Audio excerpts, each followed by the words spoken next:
L'homme ne vivra pas de pain seulement, mais de toute parole qui sort de la bouche de Dieu. Voici votre moment de méditation quotidienne.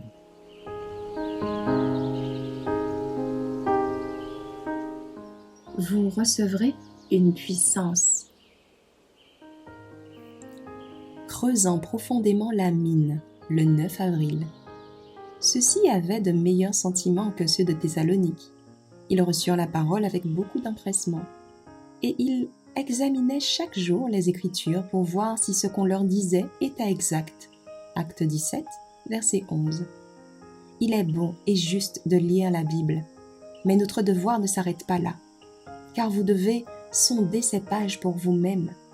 La connaissance de Dieu ne s'acquiert pas sans effort mental, sans prière pour la sagesse, afin de pouvoir séparer le pur grain de la balle dont les hommes et Satan se sont servis pour déformer les doctrines de la vérité. Satan et ses agents humains, confédérés, ont entrepris de mélanger la balle de l'erreur avec le blé de la vérité. Nous devrions chercher le trésor caché et la sagesse du ciel avec zèle, afin de séparer les inventions humaines des commandements divins. Le Saint-Esprit aidera celui qui cherche les grandes et précieuses vérités liées au plan de la rédemption. J'aimerais insister sur le fait qu'une lecture superficielle des Écritures ne suffit pas. Nous devons les sonder, et ceci signifie mettre en pratique tout ce que présente la parole. Comme le mineur explore avec ardeur la terre pour y découvrir ce fillon d'or, de même, vous devez chercher dans la parole de Dieu le trésor caché que Satan a si longtemps cherché à voiler à l'homme. Le Seigneur déclare :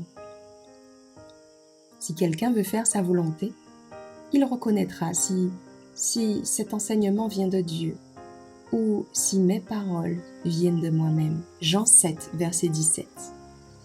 La parole de Dieu est vérité et lumière, et doit être une lampe à vos pieds pour vous guider à chaque pas du chemin qui mène aux portes de la cité de Dieu.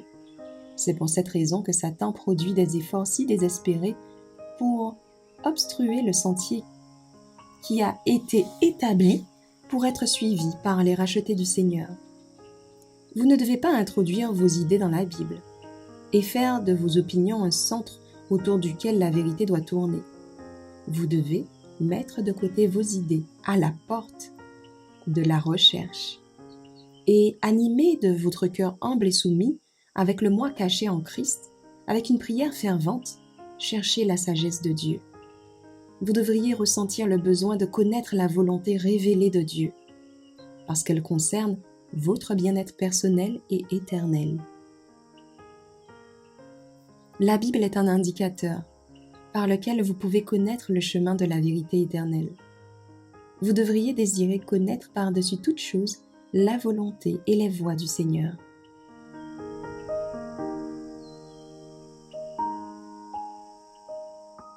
Merci d'avoir écouté cette présentation. Assurez-vous de nous rejoindre demain pour votre moment de méditation quotidienne avec lereste.org.